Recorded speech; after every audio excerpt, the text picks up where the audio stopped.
Have you ever felt distracted and no matter how hard you try, somehow you're always off track? I know, this can be very frustrating. I want to share 3 tips that's helped me to get back on track.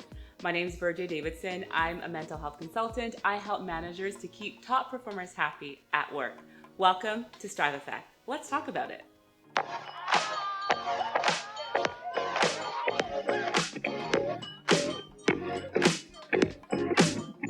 So I think we can't talk about distraction management without discussing first the fear of missing out, or FOMO. A lot of people are often distracted by things that are going on or exciting new things, and we just don't want to be on the side of not being in the know.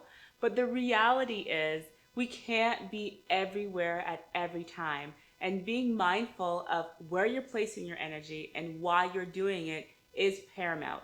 So even with these strategies that we're discussing, understanding your why is important.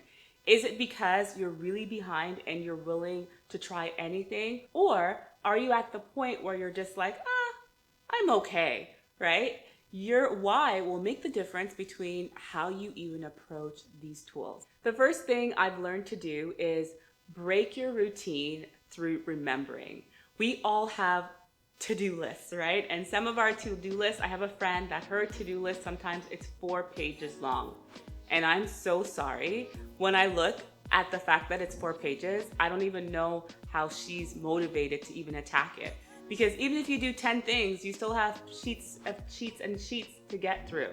So one thing I constantly do is I try to interrupt my memory by placing reminders throughout my environment. So let's say I need to remember to do this.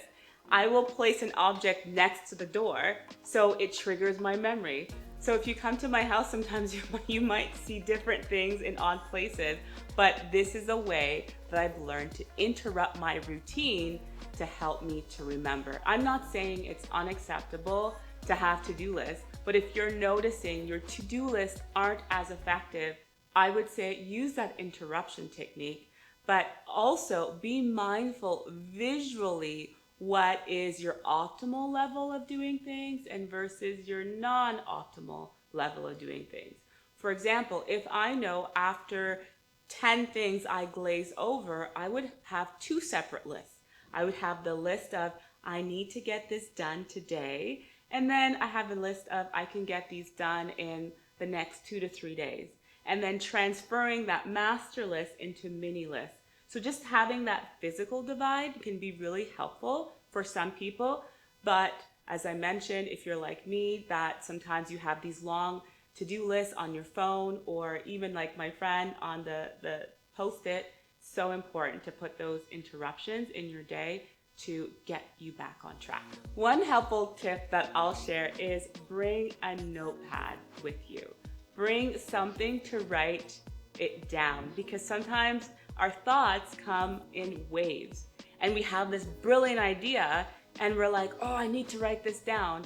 So if we can let go of, we need the perfect notebook, we need the perfect setting, we need to be in deep work, to do good work. If we can let go of those things and just have something to write down the thoughts as they come, this is even more productive, because you don't know, sometimes by doing something else, you're actually fueling your creativity in different areas. So if you can just write that quick thing down, you have now the mental resources to go on and do different things, because you know that you can still remember because you wrote it down. And the last tip I'll share is how I've learned to reprogram my productivity. So using the if-then parameter. So if I do this, then I'll do that. So for instance, I have a Saturday routine that I love. It's tweaked along the years, but I really enjoy doing work in the morning. So I'll get up super early Saturday mornings and I'll say, if I get this done, then Saturday evening or Saturday night, I can actually just enjoy myself. Or Sunday, I will do this, right? So then it's like this connection between when you work and getting that sense of reward. because we are reward focused and reward driven.